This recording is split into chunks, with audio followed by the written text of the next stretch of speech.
So 1 kg batter అండి ఇది. కంప్లీట్గా మిక్స్ చేసాక ఒక 4 kgs వస్తుంది. అండ్ ఈజీగా ఈ క్వాంటిటీతో ఒక 70 అంతే కదా సార్, 70 మెదు వడస్ వస్తాయండి. ఇది కూడా one of the top seller item Taaza kitchen వాళ్ళది. మార్నింగ్ ఈవినింగ్ ఉంటుంది. And single medu vada 20 rupees. అది కూడా పాపం బడ్జెట్ ఫ్రెండ్లీగా పెట్టారు. సో ఇది కూడా బెంగళూరు స్పెషల్ ఫుడ్ ఐటమ్ అండి.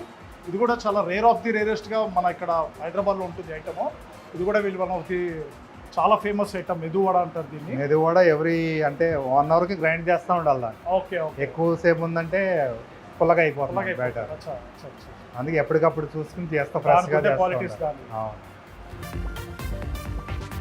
సో చూడొచ్చండి మెదు వడ వేడివేడిగా రెడీ అవుతున్నాయి. ఇది పర్ఫెక్ట్ టెంపరేచర్లో వేస్తేనే మీకు ఆ క్రిస్పీనెస్ వస్తుంది. ఇది పామ్ ఆయిల్ సన్ఫ్లవర్ 2 మిక్స్ ఉంటాయి. Palm oil sunflower oil. Palm oil ఎందుకు వాడతామంటే స్మోక్ కంట్రోల్. ఓకే. మీకు సన్ఫ్లవర్ ఎక్కువ కొంచెం టెంపరేచర్ పెరిగినప్పుడు స్మెల్ వస్తుంది. పామ్ ఆయిల్ స్మోక్ పాయింట్ ఎక్కువ ఉంటుంది. ఓకే. సో ఫ్రై ఐటమ్కి పామ్ ఆయిల్ వాడితే అది క్వాలిటీ బాగుంటుంది. అండ్ ఇందాక నుంచి నేను గమనిస్తున్నా సార్, మాస్టర్స్ అందరూ డిఫరెంట్ స్టేట్స్ నుంచి వచ్చారు. ఒకరు కర్ణాటక, ఒకరు యూపీ. అంటే ఏంటి మన తెలుగులో ఎవరు లేరా? అంటే ఇప్పుడు ఈ ఫీల్డ్లో ఇక్కడ వాళ్ళు ఎవరు వర్క్ చేయరండి. జనరల్గా నార్త్ వాళ్ళే ఉంటున్నారు.